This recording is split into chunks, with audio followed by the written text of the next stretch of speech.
അപ്പോൾ ഇതാണ് ഞാൻ പറഞ്ഞ ബസ്ബൂസ.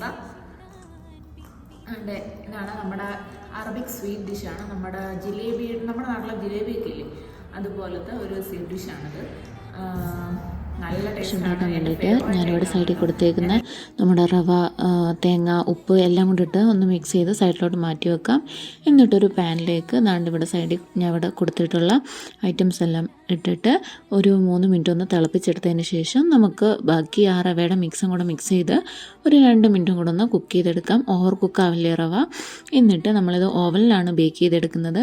അതിന് നമ്മുടെ ബേക്കിംഗ് ട്രേയിൽ എന്നിട്ട് ഇത് ജസ്റ്റ് നമ്മുടെ ബേക്കിംഗ് പേപ്പറൊക്കെ ഒന്ന് വെച്ച് കൊടുത്തിട്ട് ഒന്ന് ഒഴിച്ചു കൊടുത്തിട്ട് ഏകദേശം ഒരു 10 മിനിറ്റ് റെസ്റ്റ് ചെയ്യാൻ വെച്ചിട്ട് നമുക്കിതുപോലെ ഒന്ന് കട്ട് ചെയ്തിട്ട് കുറച്ച് ആൽമണ്ടോ കാഷ്യോ വെല്ലം വെച്ച് കൊടുത്ത് ഒരു 180 ഡിഗ്രിയിൽ 20 മിനിറ്റ് ഒന്ന് കുക്ക് ചെയ്തെടുക്കുകയാണെങ്കിൽ അത് റെഡിയായി കിട്ടും. എന്നിട്ട് ഒരു ഇച്ചിരി ഷുഗർ സിറപ്പും കൂടെ ഒഴിച്ച് 5 മിനിറ്റും കൂടെ കഴിയുവാണെങ്കിൽ നമ്മുടെ ബസ്ബൂസ റെഡി.